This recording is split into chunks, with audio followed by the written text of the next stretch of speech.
Welcome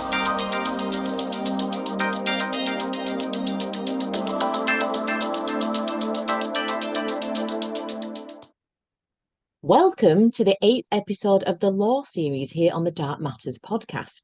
Today we have with us David Adleman, aka the People's Lawyer. David has been prolific over these last 4 years since the plandemic and beyond, calling out governmental tyranny, breaking the bullshit that baffles brains, and intersecting the raging agenda of mass formation hypnosis. David is Cambridge University educated and a qualified solicitor by training, but as a young man soon turned his back on conventional work and office incarceration to explore life by actually living it. David works tirelessly, traversing the country, speaking out and leading the charge, carving the path towards freedom from oppression, not only from the crooked lies and deceit of a tyrannical matrix, but also specifically the detrimental effects of the systemic brainwashing of our sons and daughters, forced and coerced into an archaic schooling system. Author of the acclaimed book, School is No Place for Children, David is a true brave heart in highlighting and eradicating the deliberate global policy that utilises schooling as a tool of oppression for the many and as a breeding ground of power for the elite few. David, we bumped into each other a few times over the last few years at various speaking events. It's an absolute delight to have you here today. Welcome. Thank you, Carly, and it's an absolute pleasure to be here. That's quite an intro. You've covered, doesn't leave me a lot to say, to be honest. Well, like I say, we bumped into each other quite a few times over the years, haven't we? And I always find your talks absolutely fascinating. And I think today we said we might touch on Globalese lexicon. We're going to touch on a lot of things. And we did start having a little chat just off camera. And I said, let's not waste this gold, David. Absolutely brilliant stuff. So the double speak of the system and the serpent tongue is obviously something that's very close to my heart. And I love my love of all things language. For example, I was having a look at the Globalese lexicon, which I whipped off your website, which is an amazing resource for people, by the way, which I will link below, of course. So academic, for example, being a big eye-opener, literally meaning of zero practical use or value. Now, I remember you leading a talk with that once, and I was like, wow, we really are under this absolute spell, aren't we, of language and spelling. And it is when we decode their language, we really do kind of cleanse the doors of our perception. But first, as I said in the intro, my prolific intro, you've been calling this nonsense out for many years now and beyond the pandemic, haven't you? So before we kind of crack on with that, can you tell us a little bit more about you and your journey? And I always find this such an interesting question for people. What I don't like to say woke, because we all know what woke is, but what woke you up, David? How did you get here? Talking to me. The surprised look on my mother's face when I was born, I think, kind of woke me up. There's a long story behind that, which we don't have time to go into. What I'm trying to say in a whimsical way is that I never really fitted in. I didn't really fit into my family, and so it's the original black sheep, So there's a nuclear family of 5, but there's only 4. It's really 4 plus 1. It's not 5. Two sisters. I've got 2 siblings. So it's 4 plus 1. So I've always been the plus 1, him, referred to in the third person. So when you're referred to in the third person by people that you are assumed to be blood, kin, and kith, it alienates you to a degree. And so you never really take on board what society is offering because you're not in, you're on the outside. And that gives you some wriggle room. It gives you some space to be yourself. So I've only really ever been me. And I've never really been anybody else. And on the rare occasions when I've tried to be somebody else, I just get sick. I get mentally sick, emotionally sick, and then physically sick. So I can't pretend to be anybody else. So when I was a solicitor, for example, that was not me being me. So I got sick. And then I went off to find my own way, sort of delivering parcels, which was a beautiful relief from the stresses and strains of sort of head work.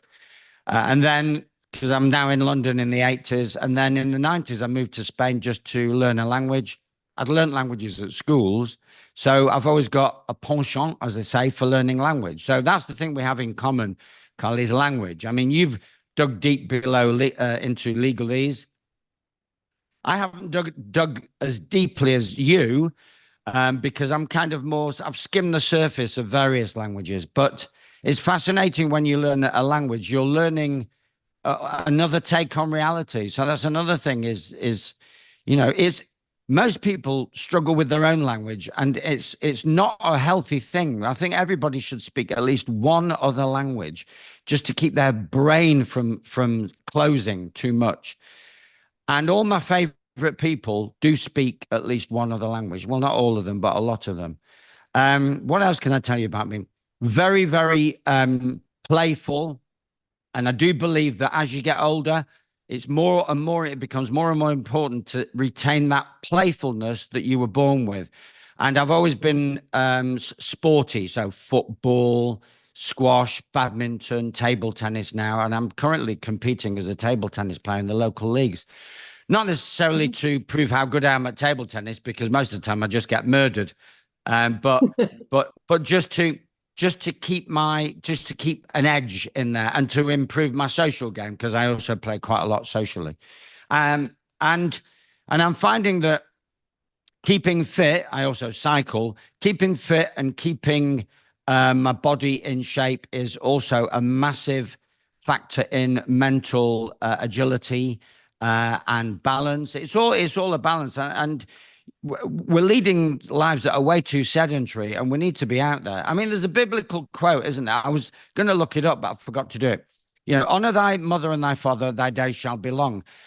And I think, like a lot of biblical quotes, it's misunderstood. My take on it is that your father is the outdoors, it's the sun, it's the fresh air. That's your father. Okay. It's the electromagnetics coming in to charge you up. And your mother is the earth. That's nature. So honoring your father means get outside, and honoring your mother means if you've got a problem, go and find a tree or a bush or a plant. Your mother will sort it. Or plant your feet on the soil, and your mother, your true mother. And it's easy for me to say this because my biological parents never really felt like my mother and father. They felt like strangers from the get-go. And that's Yeah, one reason why I have a resilience which is, easy to call upon, because from a very early age, I was my own being. I was my own boss.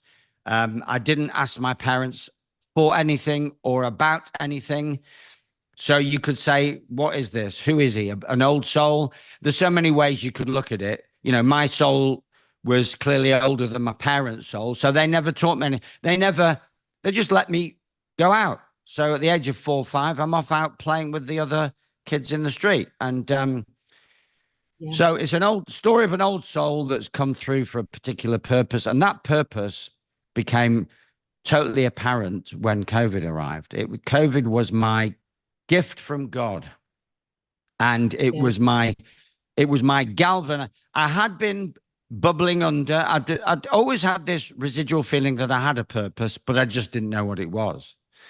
And then COVID, that's why I've been able to withstand a lot of crap, because I've always just gone inside and, just reminding myself that this isn't personal. They're giving me this shit, not because um, they don't want me to thrive, is because that's who they are. They don't think it through, whether I'm talking about bosses or girlfriends or whatever.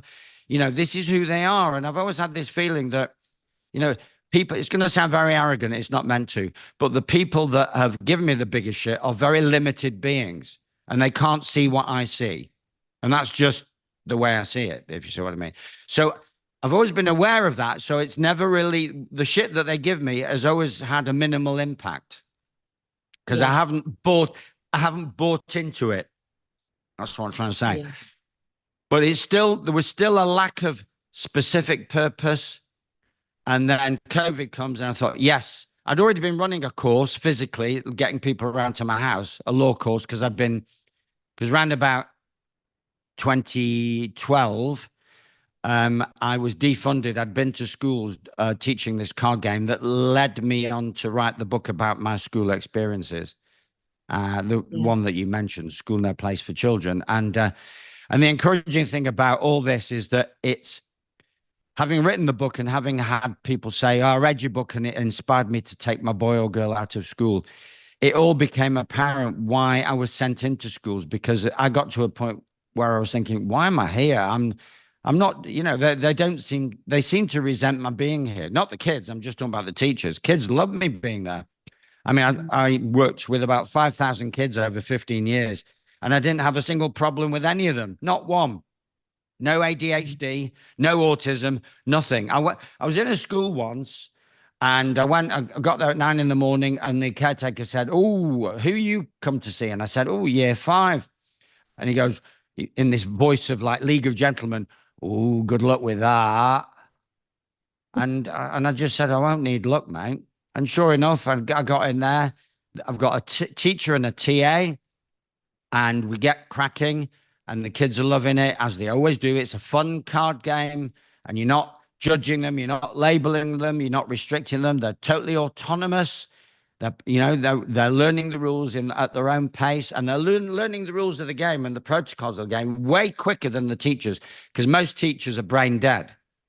And I don't mean that as an insult. I just mean that as a fact of life, because it's not a teacher's job to be intelligent. It's a teacher's job to be compliant and to enforce compliance. Yeah. And the same criticism could be directed at doctors, police officers, politicians, the whole across the board. Academics are the most brain dead of all people, to be quite honest, which gives the flesh and blood to your quote about, no practical use or value.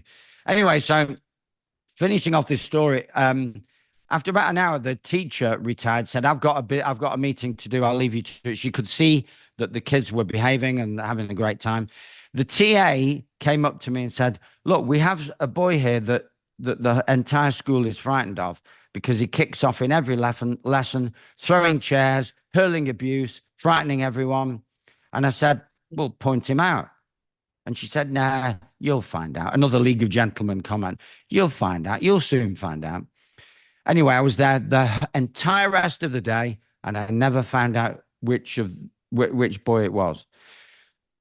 The moral there is that if you offer youngsters, boys and girls, freedom from tyranny, they thrive, and they don't need to kick off.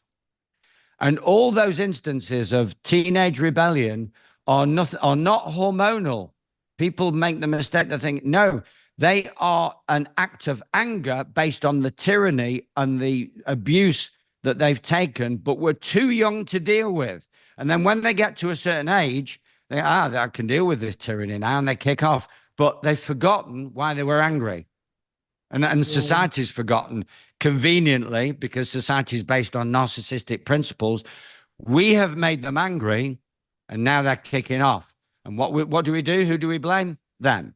So we've got this dynamic running through society that we blame the people, and it happened with COVID. We got the blame for being free thinkers, whereas in fact it was the system itself that was conducting a massive fear porn campaign, and then a post-fear porn campaign jab rollout.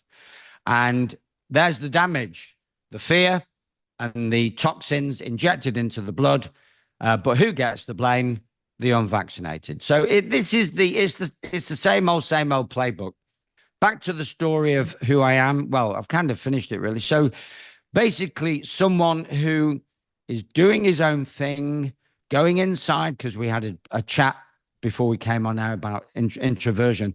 I'm kind of what's known as ambivert. During the day, I'm quite extroverted, but at nighttime, I'm really very introverted, and I like to lick my wounds, if there are any wounds to lick, and just reflect and go inside and just quietly learn more than I knew the day before, kind of thing. And you can't do that during the day, because I want to be out and about and doing stuff. So that's technically, I believe, known as an ambivert. So I'm a bit of a mixed bag in the nicest sense of the word. So I can adapt to various situations. So if I'm in front of a large audience, I become the extroverted entertainer performer. And if I'm doing a one-to-one, then I back off a bit and I just go into listening mode, passive mode. So maybe Yeah. that's part and parcel of being an old soul that's kind of been there and bought the t-shirt. But there you go. That's me. I was going to say in a nutshell, but that's a huge nutshell, wasn't it?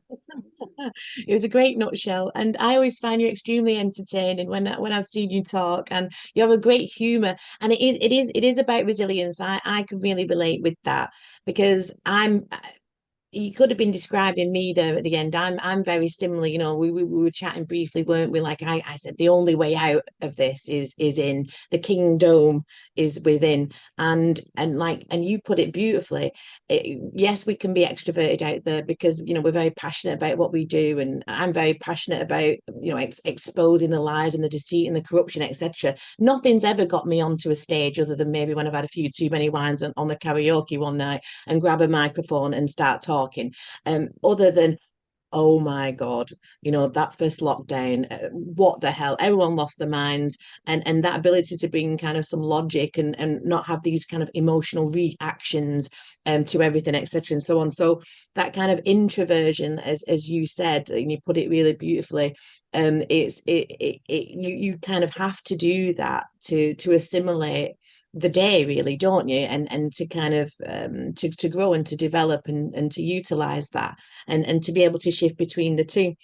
I think when you stick your head above the parapet, as we do, like you say, you have to have a resilience. You have to have a certain amount of thick skin, but we're also human to that sense, and it does kind of have an effect on you. But I'm like you. I call myself a whack-a-mole, David. They might whack me down, but I just pop up again, and I pop up that bit stronger, and I just reinvent it, and I just keep coming back round. And as you say, it's not about us kind of having an ego and going, oh, I think there's a wisdom. You have to have there's a wisdom to being an older soul, and you can kind of see when people are behaving like that or attacking. Anybody who has that attacky, nasty, vengeful kind of energy, I always say again, it's scripture, for you shall know them by their fruits. I don't need to know anything more about that person because they've already displayed exactly who they are. It's not what we say, it's what we do type of thing. And back to the schooling, very, very similar. I would say if you spent more time in the hall or doodling on your pencil case, then that brainwashing kind of wasn't working. It didn't wash, so to speak. And we know it's such important work that you do because uh, as they say, the Pope says, doesn't he? We know the Pope's the Vatican, the dog star, etc. and so on. Give me a child to the age of 7 and I'll give you a minion. Hence that kind of institutionalized mindset of teachers, of the police. They're there to, like you say, it's about compliance. They're not there to teach you anything. Teach might mean something. You might be able to enlighten us. I know educate means something else that we don't think that it does. But just to Well, repeat, isn't it? yeah, I say that teach within the word, you just juggle or jumble the words around and you get cheat. Teacher is a cheater. They're All cheating the right. children out of time and energy and out of true growth.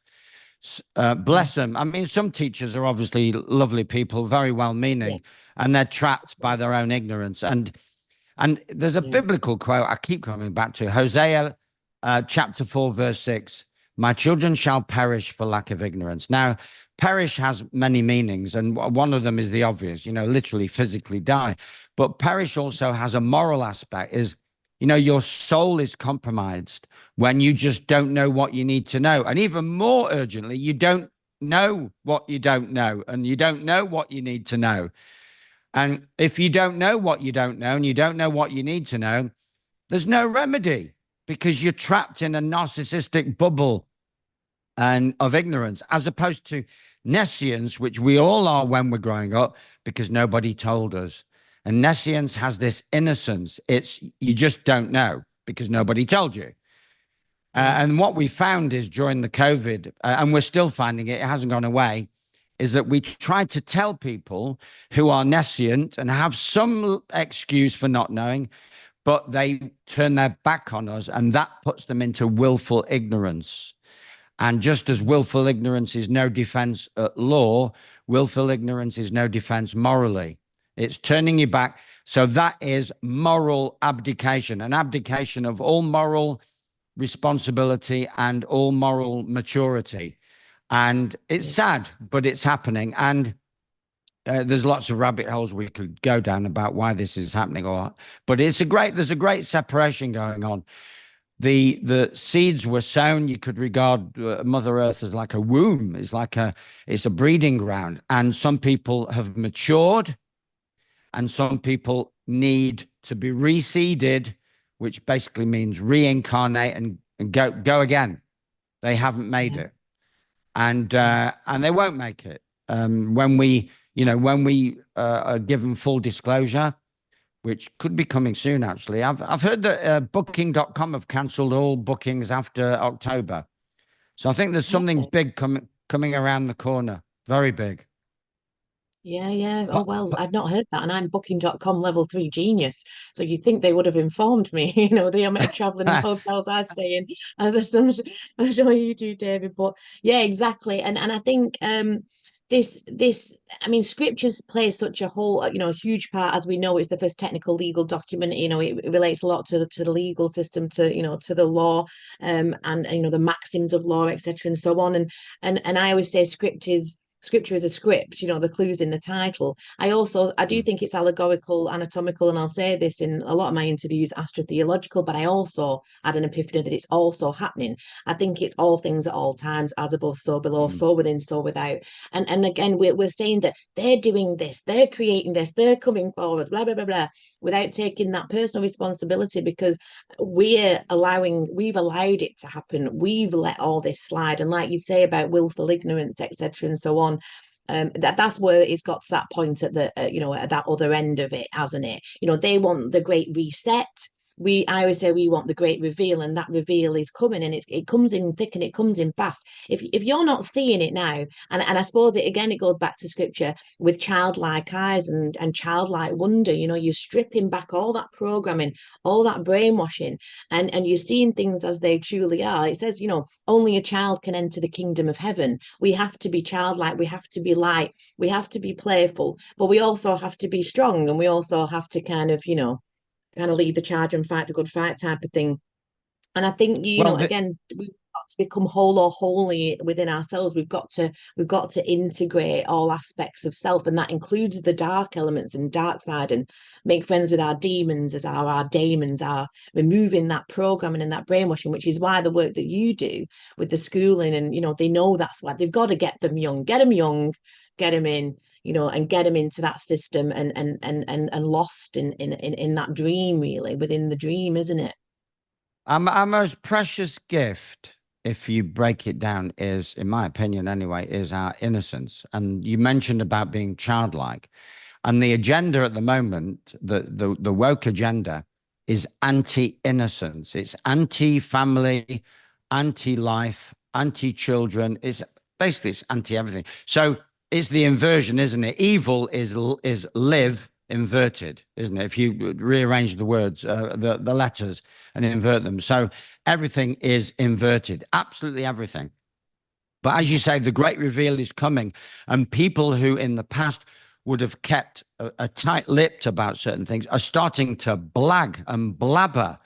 I think it's I think the American Secretary of State was talking about openly about uh, essentially, if we can convince no if we can win this war, so in other words beat Russia, then we will have forever access to the minerals. So in other words, they're admitting openly that it's economics, as we know, and finance, as we know most wars are. There's no such thing as a war on principle, but keeping our innocence is the secret, arguably the secret of life, the secret of eternal life anyway, because as you say, only the mind of a child can access the heavenly realms. You need that innocence, because anything else weighs you down too much. You need to be light, that lightness that will allow your consciousness to reach out to where it can be more at peace and more connected to divine source. And all these people that have very cleverly worked out how to cope or even thrive in the 3D realm, forget one thing, that they've probably had to sacrifice their innocence to do that. And therefore, there is another biblical quote, something like, what good is it to have all the wealth in the world and lose your soul. That's a paraphrase, but so it's all about the soul, the innocence, and maintaining that as much as possible. I mean, when I was stopped in a Welsh shop, um, it happened to be Welsh. It doesn't have to be. It could have been in English, but it happened to be. I was in Wales at the time on doing a gig, Yeah. and this is back in the day because Wales had stricter lockdowns and longer lasting lockdowns than England did. In fact, at one point when England lifted the restrictions and Wales hadn't, in one village in Wales, on one side of the street, everyone was wearing a mask, and on the other side of the street, no one was wearing a mask. I mean, it's just incredible. You couldn't make this shit up. Anyway, so But they did. it's just anyway, so I walked into the shop and the woman said, uh, you have to wear a mask here in Wales. And I said, I can't do that. And she said, why not? And I said, it's against the law. And Yeah. what I was referring to, she obviously they don't inquire further because you've already switched off the computer. Her computer now shuts down. If she'd have asked Yeah. me and said, what law are you referring to? I would have said the law of innocence. Oh, Innocence is oh, in nocere is harm, do no harm. yeah. No harm is the law of do no harm. So that is doing harm.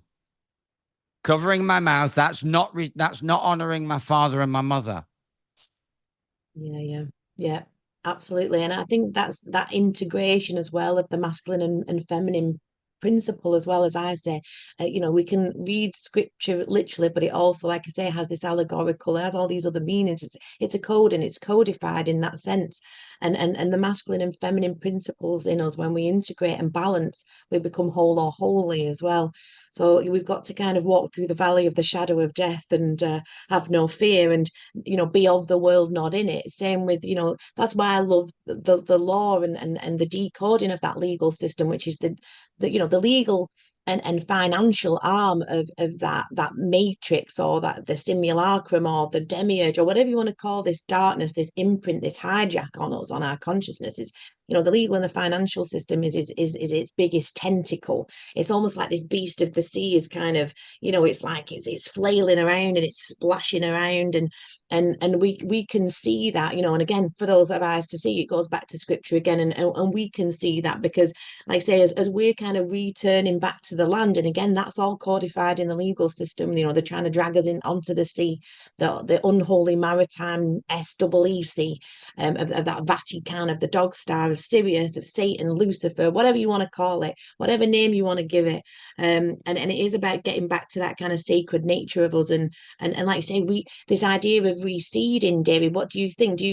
I mean, we just did an interview with Tony Sayers. He was the first guy I interviewed he was the first interview of the first series, and I thought, let's get him back. And I made a joke in the intro. I might even let him get a word in edgeways. I like to, I like to think my interviewing skills have developed slightly. It's a new skill set for me. Bear with me, but what do you think that we are in this reincarnative soul trap or loop? We talked a lot about with Tony. I've not edited the video yet, but that will be out soon, probably before you, David, or this month. So whichever way it comes, I don't know. But do you think that we are in this soul trap? Do you think this matrix or simulation? Do you think it is about us ascending, or where are you at with those kind of concepts? I know you touched on them I briefly. That Well, I tend to agree with most of what Tony Sayers says. Not all of it though, but a lot. I am a subscriber to his emails.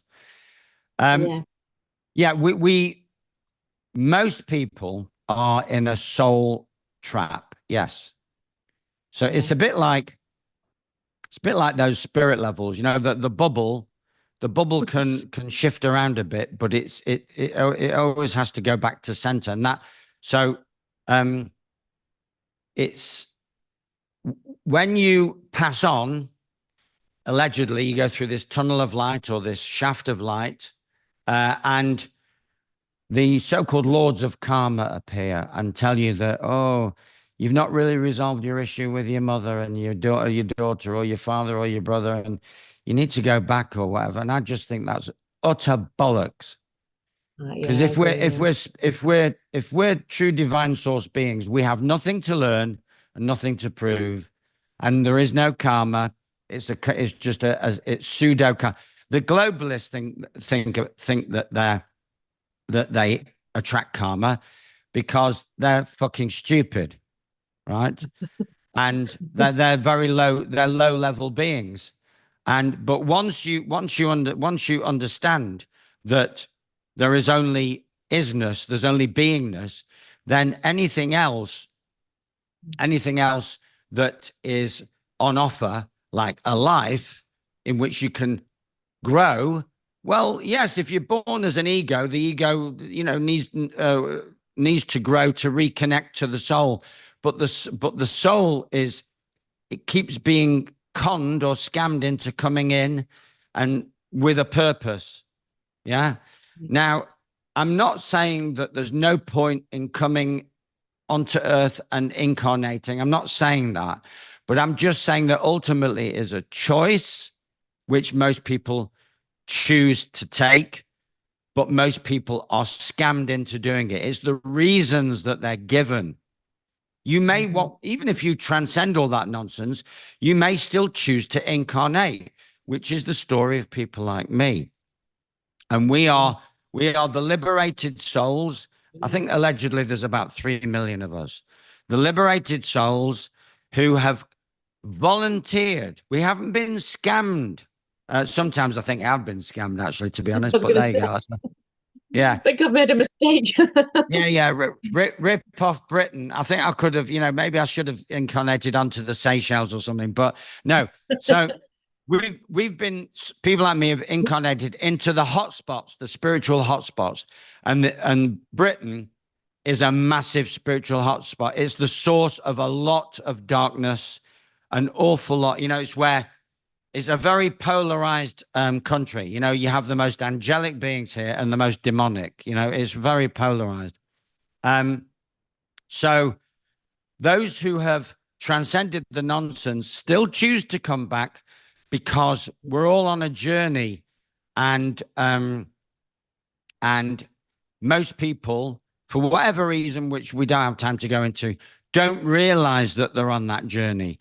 And that journey is about to reveal itself using your language. That journey that we're all on is about to reveal itself. And the journey of lies that we've all been that have been inflicted upon us is also about to reveal itself. So people will realize who they are doing here, and they will start to reject the limitations that have been placed artificially on us. And that's why it's so exciting to be around. It's the most amazing time. People who are suffering in inverted commas really are the children who are going to perish. They just don't get it. But the more mature souls or the maturing souls are starting to feel that tingle of excitement. And well, for many years now, certainly since COVID, I felt that tingle of excitement, of that tingle of potential and possibility. And it's wouldn't have missed this for the earth. And like I said before, so I'm repeating myself, it's made my purpose crystal clear, which is ultimately to rouse myself from slumber and to help as many people do that as possible so that we have a critical mass that can assist the earth. It's the planet itself, herself, is rousing itself from the shackles. So we need to clean up our act so that we can go with our mother, hand in hand with mother, and go to another level or two or three or four or whatever. So that's the game. That's the name of the game. And those who aren't ready for it will just continue in that cycle of life, birth, and death, thinking that all there is. It's like those people say, like, life shit, then you die. I mean, what sort of nihilistic bollocks is that? Life's amazing, and then you live on forever afterwards. We've got to start reversing all the mantras, and that's what I do in my talks these days. You name it, I endeavor to reverse it because everything needs reversing. Everything. There's nothing that doesn't need reversing. You know. Yeah. Yeah, no, that's well, you gave me goosebumps with that, David. So my soul is in full agreement, absolutely. And that's exactly how I see it, really, and we will definitely get this interview out before Tony, I think, because it'll flow really nicely actually on the channel, because that flows exactly into the stuff we were talking about. And a friend of mine, Caroline Knight, who is a really beautiful writer and great mind, she co-presented it with me, and it's a really cool interview where we touch, we kind of deep dive a lot of these topics. And yeah, I think it's such a I was the same. I was quite ostracized, really, having been awake, and awake is a part for the dead, but let's not go there. But it's our language, it's what we've got, and things completely opened up for me. So from being somebody who was like, oh, shut up, Jill, no one wants to hear it, Jill, you're a conspiracy theorist, Jill. All of a sudden, people wanted me to turn up. People, crowds of people were coming to listen to me talk, and I've developed over the 4 years since. I think the first time I did a talk was with Eli at the Shine, and that's where, and you were talking as well, David. And I was just like, I think it was my first paid gig. I was like super excited, and they've not shut me up since, unfortunately for everybody else. But and again, it it it it all just made sense. Everything just slotted into place about why I'm here, what it is I'm here to do, and I just crack on with it. It's something I can't stop doing. I've thought to myself, shall I try and define my own programming in the scripted reality? Because I do believe that this zodiacal wheel of time into which we incarnate, which gives us matter. Yeah, we come here, like you said, David. It's not we come here to experience it. Some people are just here in that loop, and some of us decide to come back to try and release that dark grip, and raise the frequency of this place.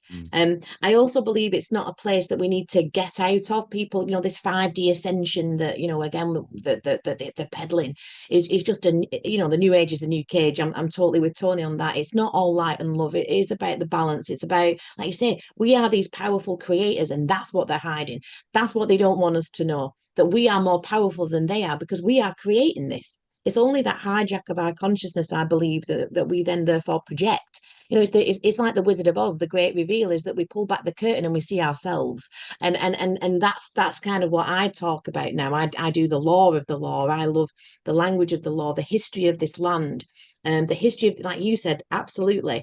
They're hiding the holiness of this place. There's as many beautiful souls that have incarnated here as the many as there's demonic, dark entities here at the same time. So to be here and have this role at this time is like it's an honor and a privilege, and it can be a curse as well at times, like, can it? But we just crack on. It's that resilience again. And yeah, I mean we've got a guy coming on who talks about the history of this land, Scotland as Jerusalem, Eden, Edinburgh, and all this kind of reveal.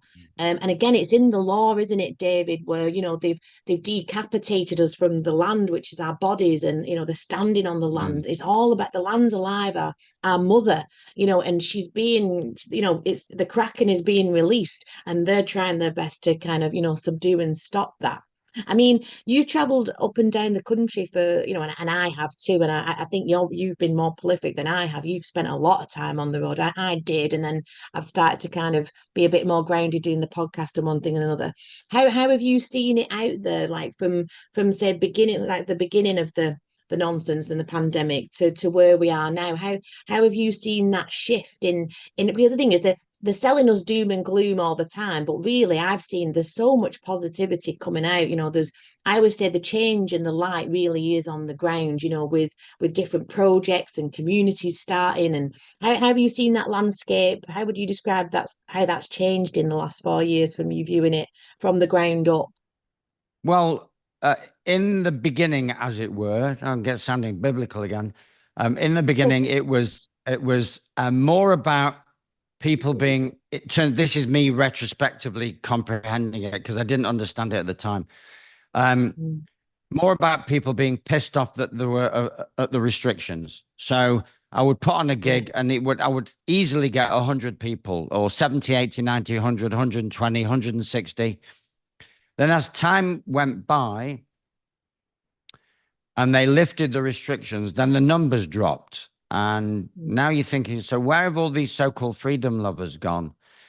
Well, it turned out that they weren't freedom lovers. They were just pissed off at the restrictions. They just wanted their old normal back. Yeah. Now, they started being replaced by a new set of people who were jab injured or knew someone close to them who were jab injured. So you had a new, well, I wouldn't say freedom lover, but a new kind of skeptic who was absolutely bought and sold on the matrix until they got injured or harmed by the jab. So uh, it's a whole. The numbers are still relatively low. So let's use like one of the big millionaire rallies at London as an example. Uh, in its heyday, we had 1.5 million protesting, if that's even the right word, rallying. But it turns out that only a few thousand of those were probably hardcore freedom fighters. Only a few thousand. The vast majority were just out for a bit of a crack, bored because they had nothing else to do. Yeah. Maybe never done anything like that in their lives and wanted to see how it felt. And if we, I mean, like recently, Fiona Rose Diamond put on a rally outside Parliament and she barely got a few hundred. So that's realistic to my mind. So you could say the bad news is that we now know that there aren't that many true diehard Braveheart freedom fighters. We could probably count them. We thought we could count them in the millions, but in fact, we can only count them in the thousands across the nation. But having said that, numbers are being added to from people who are seeing through the narrative, because for the worst possible reasons is that they can hardly walk, they can hardly breathe, they can hardly sleep, they're in total pain. And, so if we're fighting a war, unfortunately, our comrades are already on stretchers. And this was all factored in. This was all factored in by the algorithm, by the globalists they're still ahead of us. They're still ahead of us. We're still playing catch up, and we have to be humble enough to appreciate that. We may be seeing through their double speak, and we may be seeing through their strategies, but like I say, that's only a small number of us, a very, very, very small number of us. And I say that when I go and talk the way you do, but in my own inimitable style, and give people hardcore stuff, I still see these like, when you say, did you know that there's no such thing as a virus? I think, did you know that germ theory was never proven? And these are it's not happening. Well, it's a very small number and if you add up the so-called experts that promote terrain theory, it's only a very small clique. The Tom Cowan, Andy Kaufman, Stefan Lanka, Amanda Vollmer, the Baileys, and now I'm running out of names. But these guys are brave hearts. They're in truth. I 100%. It took me 2 days to find out that they were right. I mean, they announced the world pandemic. I was on the fence. I was neutral about viruses. I was like this because I'd never studied it. And that when I say COVID is the gift that keeps on giving me, it made me study viruses. It took me 48 hours to realize that terrain theory is terrain reality, and that my whole land, as I call it, because the holiest thing that I have in my house is a tea bag, right? Because I've got a few holes, but it's wholeness. Now, this is one of the things I point out in my talks, that holiness is not what you want, because you just end up like a tea bag, right? You want wholeness. And if the Bible is the holy book, it's because they've ripped so much out of it that it's got holes in it. Yeah. Oh yeah. Never thought of it like I that mean, way how before. can a book be holy? It can only have holes in it. Oh, the holy book. So they've played tricks on us constantly, you Yeah. know? Yeah. It's like the dentist, this won't hurt a bit. It does. It's That's like, it. It's like, and your parents that tell you, oh, the tooth fairy will reward you in the morning, and Santa Claus, Father Christmas. So we're lied to from the day we're born. We're lied to, and we're injected with a K injection, vitamin K injection, which has got a black box warning on it. And and then we're slapped by the midwife, and then mum has taken Valium or alcohol. So this is hell on earth. This is hell on earth. This yeah, is I hell. say that. Yeah, people don't realize it's the hell realm. We're in the hell realm. I was We're saying in it the with hell Tony. realm, and yeah, hell is not a furnace. Furnace is where you purge toxins. Hell is a Yeah, frozen glacier where everything is sterile. That's hell. And they're creating a sterile AI infused hell on earth where, like you go in the shops now and they're freezing, you yeah, know, yeah. freezing. I can't go, I have to walk out of most shops. They're too cold for me, you Can't know? stand going in shops. Yeah. No, no, no, Yeah. no. I'll be going in less and less. So hell is a frozen ice cube where there's no warmth, there's no fire, there's nothing, there's no vibrancy. It's just there's nothing. So It would make sense, wouldn't it? Because it's that invert, subvert, pervert that I've never kind of thought of it like that, really. We think they say, oh, you're gonna roll over razor blades in hell in the eternal fire. But like you say, fire is warm and this is cold. This is dark and it's cold. And it's like, yeah, there's no heat, there's no warmth to it. And people do, I think they don't realize that, that they are in it, forgive them, Father, for they know not what they do. It's the same thing because, they can't see it or see it, as I say. Yeah, definitely. It's crackers, isn't it? well, we are heading into a Maunder minimum, so the sun is going to take a back seat for a while, and the winters will get chillier. The summers are already getting chillier. How the BBC can say that we've had the hottest summer on record. I mean, that we're in, planet insanity when people are saying that with a straight face. The only reason they could keep a straight face is that probably they're wearing a mask and the mask can't smile. Yeah, yeah. And it is, So everything's a lie, isn't it? Like you say, we've been lied to literally as we have come out of our mother's womb. It's insanity. I did an interview with a guy called Joey Phipps, and the tagline was I'd put it up as a meme. Everything is a lie, and no, I don't have a fucking link, and no, I don't have a fucking link because it's just like it's just go look at it, go look at it for yourself. I was the same as you, David. Did viral theory in less than a week when they were saying there's a virus. I was just like, oh no, this is it. They're going for it. I just knew. And Dr. Robert Young was a big spark for me when I, read a lot about viral theory as well. oh yeah, he's And sorry, he was one of the names I missed out. Robert Young, yes, yes. yeah, and I mean, just this idea again that our environment is attacking us, that everything's attacking us, like keeping us in this fear state. And we know if you're in a fear state, you're not thinking straight. And then just like you say, all the satanic holidays, and I think there is a Disney timeline to all this satanic stuff, even though it's a real thing. Satanic ritual abuse is a real thing. My friend John Cooper does a lot of expose on that on his show, so I'm not minimizing it in any way, but it's almost again, it's this theater and this distraction, so we're constantly looking at it. Same with the law. I always say the laws and the legal system's a scrying mirror. You'll fall into it if you stare at it long enough. You've got to kind of keep that objectivity, and you've also, it's about going within again. As cheesy as I keep saying it, it's the inner work, man, isn't it? And but yeah, I decoded that like really early on, and I got a barrage. I got absolutely ripped to bits, and I'm sure you did too, by just trying to point these things out, even to the point where the definition of the word pandemic, we weren't in one. The Office for National Statistics, it was lower. The death rate was lower than the 5-year average. Like, come on, people, like use your nobody loved it. It just all went out the window, didn't it? And Well, they it is had a they, sad state they of had to affairs. sorry, kind of they had to change the definition to make it basically so benign.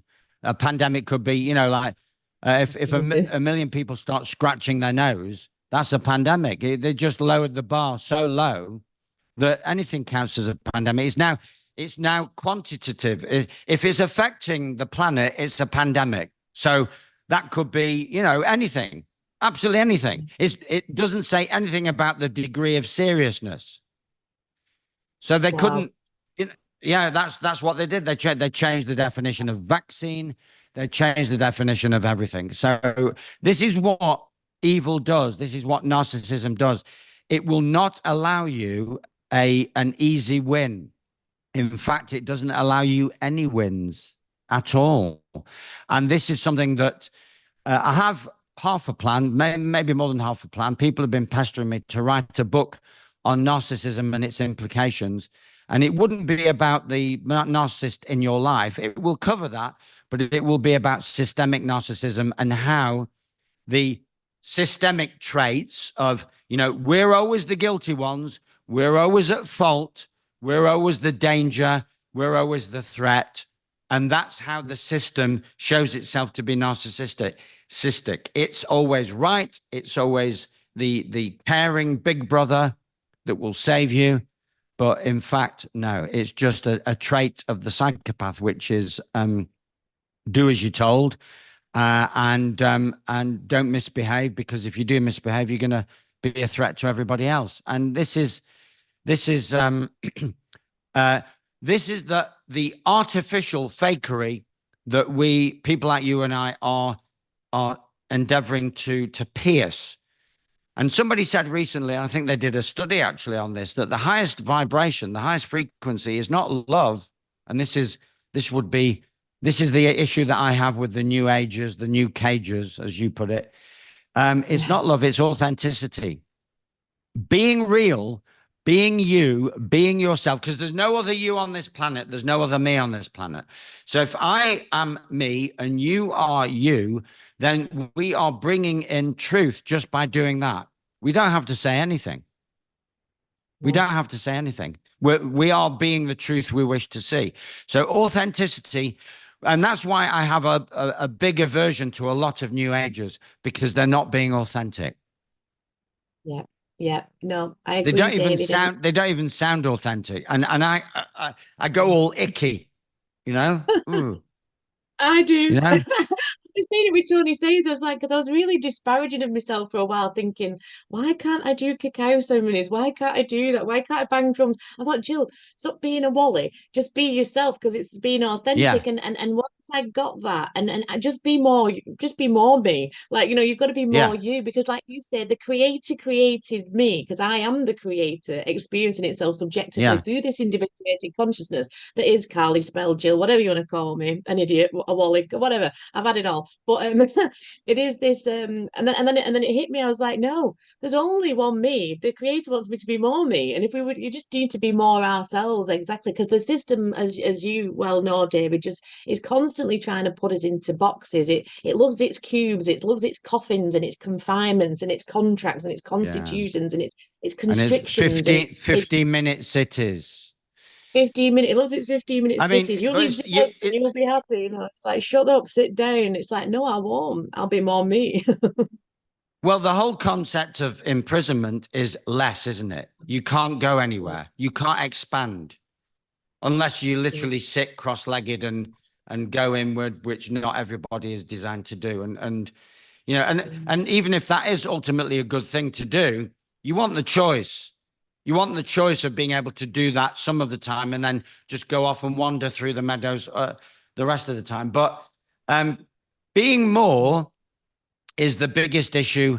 This being more and being less. Schooling is all about being less to fit in. It's, the boy or girl naturally want to do that. yeah, But if they do that, they can't go to school because schooling wants them to do that. Yeah. yeah, And yeah, when I was on the streets of Manchester, and then it became the Northwest eventually back in 2020, 2021, before I went sort of national, I'd have these um, rednecks, the British equivalent of rednecks, people who are angry, but they're totally sold on the system, come up to me, some of them very, very physically threatening. So, because I'm, they feel less and I'm showing more. So I'm expanding consciousness, getting my truth out there. That makes them feel crap. So they would come up to me. So rather than go away feeling crap, what they wanted to do was make me feel scared and want to shut up. So they'd come up to me and say, "Oi, you need to shut up," in a very threatening tone. So what I would do is I would stop talking and hand them the microphone and say, "You clearly have a very powerful opinion. So could you give us your opinion for the benefit of those listening?" And they would run a fecking mile. Yeah, yeah, So you don't go down to their level. You offer them your level, yeah. and that scares the shit out of them. So I never ever actually got beaten up. I never got hit. There was a few hairy moments, but I resolved it by offering them more instead of me becoming less. Yeah, yeah, absolutely. That's it. And it's so interesting, isn't it, with that? It's like I think Tony would say that even like entities, you could think of as an entity that's like some kind of attachment, or you could think of it as like a demon, or a demon is a demon or a background program that is coming through these people because like and that's how they're coming to to attack you and you touched on the narcissism thing, and I think narcissism is the true pandemic, the true definition of the pandemic. That's what we're in, and it's obvious in that psychopathy. And I mean, it's linked to us. I mean, and this is the stuff kind of we reveal on Dark Matters Network, whether you agree with it or not. You decide. We just try and postulate it, but that this link to this tribe of Dan and the 12 lost tribes of Israel that are of this land. The Dan is our DNA. We've been altered, or humans have been genetically altered along the way, and that's kind of scientifically provable. We have these 23 chromosomes, but these elites or these bloodlines have 24. They have the extra X, right? So that the X is this, 2024, we're in the year of the X, Twitter X, ITV X, SpaceX, XXXXX, because they're always signaling to each other all the time. But they have, this line of the fallen angels that mated with human women, allegedly, you decide, but the Nephilim, etc., and so forth, this RB1 gene of the white skinned, blue eyed people, it's rife. And again, it says it in scripture, for there is I think the line in scripture is there's the house of many prostitutes and two fathers. So it comes from the line of Cain and Abel and Seth. So there's these two lines, and now nobody knows who's who, and that these bloodlines, these shepherd kings of the Anu, have been left to kind of look over, and keep herd of the flock, which are these bloodlines, basically in effect. This narcissism, this rise of it, this psychopathy is almost like being triggered by that kind of that alternate side. I think there's two things going on. I think, like I said, there's this hijack of the original creation, really, of, you could call it Sophia in Gnostic terms, or Mother Earth, and it's communicating with us, and they're trying to cover that up with all their nonsense and communications and all those inversions and perversions and subversions. And it's to sit and go within and decide which one you're going to listen to, and then how you're going to, hopefully, turn any negative, because this place is the place of suffering, isn't it? Suffering, they go, oh, suffering's good for you, it develops your soul, and it's like, hang on a minute, like what actual kind of benevolent God would go, suffer, be in pain, it's good for you, like, again, it's Mm, that narcissistic gaslighting. It's not, this isn't for me, I'm doing this for you, mm. and it all comes in practically as we can see it, and what's been happening by these tyrannical corporate, lunatics.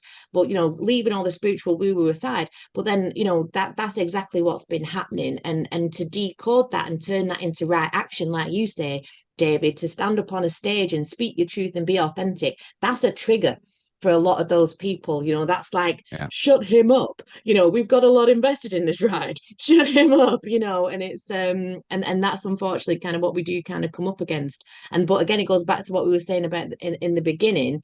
It's courage and resilience, isn't it? And that's what you've got in droves. You've not stopped no matter what they've chucked at you, and that's a powerful thing. Well, it is. And I would also want to encourage people to keep um, on the journey of courage and truth and speaking out, with the slight cautionary note that, those people that are being accused, prosecuted, and even imprisoned for so-called hate speech.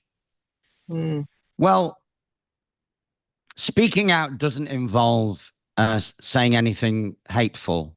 Yeah. I like to think that I've never, I use the F word now and again, but I never direct anything against a specific demographic or even person. I'm not interested. I actually got into trouble with the so-called rebels in Manchester for not calling the police pedos, like, because I'm kind of the moral leader of the pack in Manchester, the first one to get out there with a microphone. Yeah. And then there was a counter rebellion against what I was doing because I wasn't like gobby enough and disparaging enough. And I just said, why would I want to alienate the police? Why won't we? Yeah. I've got no hard evidence that they're paedophile collaborators. I'm sure some of them probably are, but I've got no evidence, so I can't say anything. Yeah. Yeah. Um, Yeah. and and those people who are saying negative, making negative comments about people coming in on boats. Well, we get that. We get that, but it's far better to think carefully. If you feel that a knee-jerk reaction is coming out of your keyboard or out your mouth, it's far better to reflect a little while and reframe it. There is always a more constructive way of reframing it so that you don't have to be arrested. For example, use the power of the question. Hmm. Like, Hmm. uh, who is coming? Who is coming ashore on these boats? Are these good family? Are these families or are these military age men? You can reframe it as a question, Yeah. and then there's no way there's no way that a question can be classed as hate speech. So what am I saying here? What I'm saying is that we have two realities. We've got our sound, authentic reality and awareness that there are hidden dark agendas. And then you've got the hidden dark, well, not so hidden now, agenda itself. But there's an interplay. And when we are interfacing between the two realities, we have to tread cautiously because we don't have our own police force. One day Yeah. in the not too distant future, we will have our own militia and our own marshals and our own troops or protectors. We don't have that at the moment. So at the moment, it's very one-sided. The state has got all the toys and the guns and the tanks, and we've got piss all, nothing. We've got a lot of good intentions. So what we have to do is stay in atomized. Atomization looks as though we're being disempowered, but if those atoms are becoming larger molecules, the molecule takes on board more chemistry and becomes more powerful. And it's only when groups come together that they can be infiltrated. So it's far better that we stay in very small, manageable groups, thousands of groups of 2, 3, 4, 5, 6, 7, 8, 9, 10, and they will the enemy, if you use that phrase, they can't see us because we're too cloudy. We're everywhere. Yeah. And those Yeah. communities that have come together, like there was a community in Portugal about 3 years ago, and I know the people that ran it, they were firebombed, Yeah. directed energy weapon, firebombed. So until further notice, we cannot form identifiable communities. It's just not happening. But what we can do is form invisible communities, invisible militia, invisible groups, rapid Yeah. response teams. And that's the way forward. And that's what I'll be preaching on my tour, um, Yeah. which is called Building Resilience for 2025. There's some heavy duty shit coming down the pipeline, and we have to have our ready-made groups that can form walkie-talkies. Yeah. I've got Yeah. someone. I'm about to invest in a more high-powered walkie-talkie so that if the comms go down, so basically you have to be ready for food being scarce, water being cut off, comms going down, Yeah. and possibly all of the above at the same time. If you're not ready for that, then you're not prepping. And Yeah. the Yeah. new agers will say, no, this is not in my reality. Well, it fucking well is, unless you go into a mountain and just live off goat's milk and Yeah. plants. I Yeah. get very, very shirty with people, who, sort of, the like you said, the cacao ceremonials, and no, this is not in my reality. And then you find that they've been raided. I mean, there was a great in Manchester, the yogis in Manchester in 2021, and I was going around saying, you got to be prepared. You're going to be raided. No, no, no. This is not in our. No, we don't. We won't gonna. We're not going to give that any credence or energy. Well, they sat in a circle going on and had silent meditation, and sure enough, the riot police arrested every single one of them. Yeah, well, and like you say, quite rightly point out, David, their gang at the moment is bigger than our gang, and that is just a fact of it. And yeah, this is some kind of simulation, maybe some hologram. It's got all the. I think it's all things at all time. Is the Earth round? Is it flat? It's both. Everything is all things at all time. Our pea brains can't begin to possibly fathom this place. It's like that film Lucy. We're trying to get the unfathomable down to a fathomable scale, and we can't do that because we would be perceived as gods. I mean, hey, I am a god. I'm only messing. But we're No, all no, no. You these are, you are, you are fractals of God. God. You Exactly. are. You have And to be. yeah, Yeah, we have the armor of Callie, it. you can't not be, because if I you am. weren't God, you would fall down in a crumble and you'd be dust. Exactly. I'd Exactly. I'd be I I'd be think, speaking to yeah. just your microphone. And there's nothing against a cacao ceremony, though apparently it's really bad for your liver. But that was another side to it that I got told if you do too much of it. But I suppose it's like if you do too much of anything. But Yeah. but yeah, I think like definitely, the work that I'm doing with the last blue bar and the void orders, and it's about going into the courts with a common law jury if need be, and taking those private bar courts back into public courts and serving like what is the truth. Because this is the thing, we can get the judges to kind of abandon those ships because it's all operating in fraud, theft, connivance of the court, forging documents, uttering the rest of it, all the things that we know, and to try and empower people to be able to do this. But like you say, we've got to kind of we've got to work smart. I like work smarter, not harder. That's what I've been trying to do this year. Certainly, I don't know whether I've actually achieved it, but certainly that's what we're trying to achieve over at Dark Matters, and just kind of get this awareness. There's a huge difference between, like you say, the truther movement and them all going around trying to battle stuff to having a wisdom, and that knowing and doing the inner work, man. So Well, yeah, the there's the, nothing the nothing power against the power is in the silence. It's using the power of the question, the the power of question. silence, and people Yeah, get confused that silence is acquiescence. Well, not necessarily. It can be, but in most situations, silence will prevent you from getting embroiled with the beast. And the other thing that I would say is that we have to keep our eyes very much on the future, because if we're not careful, we won't have the boys and girls coming through to carry the baton that we've raised a baton, we've raised a torch. We have to be yeah, mindful that we have young people to pass the torch on to. There are yeah, there are some there are some, and we have to be very mindful of encouraging others to basically get the hell out of school and stay the yeah, hell away from school. That's the danger zone. That's where they're going to be jabbed and nasal sprayed, and that's where the attack on their soul will go to another level. And that's what mm, it's all about, really. And that's when I first wrote School No Place for Children, I was just pissed off at the way I was treated by the authorities.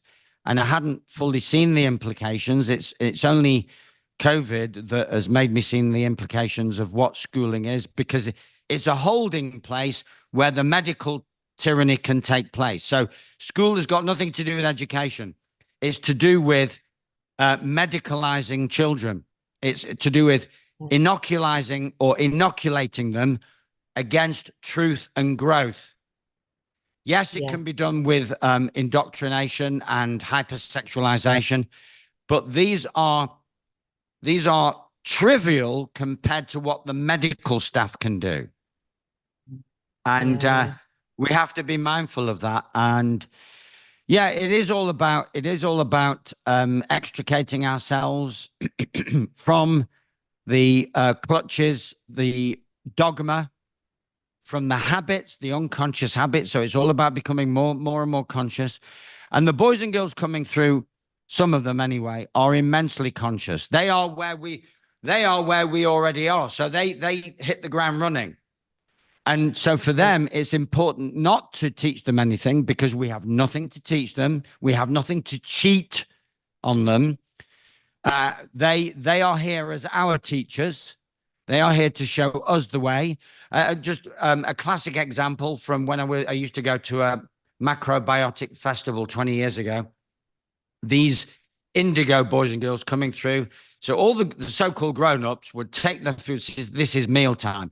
Take their food and uh, gather in groups and no while they're trying to eat their food. And some of the so-called indigos would get their food, wander off by themselves, sit under a tree, and eat their food calmly and in meditation and quietly. And the adults go, no, no, no, no, no, no, no, no, they're getting indigestion and God knows what. And the boys and Yeah. girls showing them the way. You don't eat, you either eat or you socialize. You can't do both at the same time. Yeah. And that's Yeah. what these Yeah. boys and girls, just a random example, but that's what these boys and girls are here to teach us. The power of silence. God is in the silence. The power of eating consciously and the Mhm. beauty of socializing when it's appropriate. Yeah, yeah, I feel that. And then, like I said, David, the power of the question, it is the question that drives us. And we've got to kind of keep pushing that envelope for people, haven't we? And just kind of keep planting seeds. And especially, like I say, repeating it again, that's why it's so important, the work that you do, because the sons and daughters that are coming up now are the John Connors of the future. We've got to have we've got to be able to pass that baton on to them and hopefully leave them something that is workable. And again, all again, it's the language, it's the decode, it's all these things, and so that they can kind of come up in and be born through truth instead of being lied to their whole lives, and all the nonsense that comes with that. I mean, David, where can people find you? So you're obviously, you're doing this tour, building resilience. So your website obviously will link below. I'll link David's book as well if people are interested in that. And also, if you want to have a look at some of the Globalese lexicon, you can download it from David's website because I did. It's super interesting. I just put it up in the Dark Matters Network this morning actually because I did look at it. I have looked at it before. This is it. Language, the monsters of war that protect the noble ones. That's what language decodes as. And David's website is an absolute, there's loads of resources on there, loads of free available information and notices, isn't there? So thank you, David. I mean, I could talk to you literally for hours and hours and hours. So you'll have to come back and do a part two. I think we're looking like evil twins today, or non-evil twins, good twins. Yeah. Like without, I think I'm rocking the same look as you now, David. Well, I I'm think a morphing part two, into and well, okay, well, a part two would be a good idea because maybe we could dig I into think the so. specifics of remedy and how to go about navigating Yeah, the matrix safely. yes. Yes, the other thing Yeah, that I've definitely. the other thing that I've instated recently are individual private consultations because a lot of people take my material or your material or anyone's material and they start scratching their head. Now, what do I do with this? So what a remedy that I've found, which has plugged a financial hole that I had because when they lifted the restrictions, courses like mine became less popular because people don't feel Yeah. the need. They just go, they just relax. They just breathe a sigh of relief. Oh, it's all over. I don't need to know my rights and crack on. Well, they do because, you know, if people watching this channel haven't already worked it out, and I'm sure they have if they're watching your channel, um, COVID was just a beta test. There's way more challenging things Yeah. to come. So we've had the intelligence test, and now we're going to have the resilience test, which is why I'm doing a talk called Building Resilience. Well, I'm in York on Friday next. So a week today, I'm in York. And then we've got the lawful remedy panel on the Sunday, the 22nd. So York is Friday, September the 20th. And they can find details on my channel, the events page. Um, then there's the lawful remedy panel 2 days later in Perth, in Scotland. And then I've got a little event in Canterbury lined up Building Resilience in Canterbury. That's Wednesday, the 18th, I think. And then the next Lawful Remedy big event is 2-day event in Canterbury, also in Canterbury, actually. That's the 19th and 20th. And then about a week later, I'm off to Ireland, to Cork, and to Portadown. A third venue may crop up, and I'll be there from about the 25th of October to about the 28th, or 24th to the 29th, something like that, in Ireland. So if anyone's listening in that wants an Ireland gig round about the 24th, 25th, or 28th, 29th of October, then please get in touch. And that's it, really. Just to say thank you very much for having me, Cal. It's been a pleasure. And hopefully, we just obviously everyone who's doing what we're doing, just keep doing it, folks, because we are much needed. We have to keep doing it. And all the things that we've learned, all the do's and don'ts, we have to practice the do's and avoid the don'ts, and just keep cracking on. Yeah, thanks, David. Like you say, we've got to keep on it. They are boiling the proverbial frog. The dark likes to consume it. It ain't going to stop. And there's this apathy. We think, oh, we can take a breath. Everything's going to go back to normal. We know that it's not. So, like I say, stay tuned, stay aware, stay positive, but also, transmute that dark and use it for right action, guys. David, thank you so much for being with us. Definitely, I'll have to do a part two because I enjoy chatting with you so much. It's always a pleasure. And yeah, we'll hopefully see you all next time.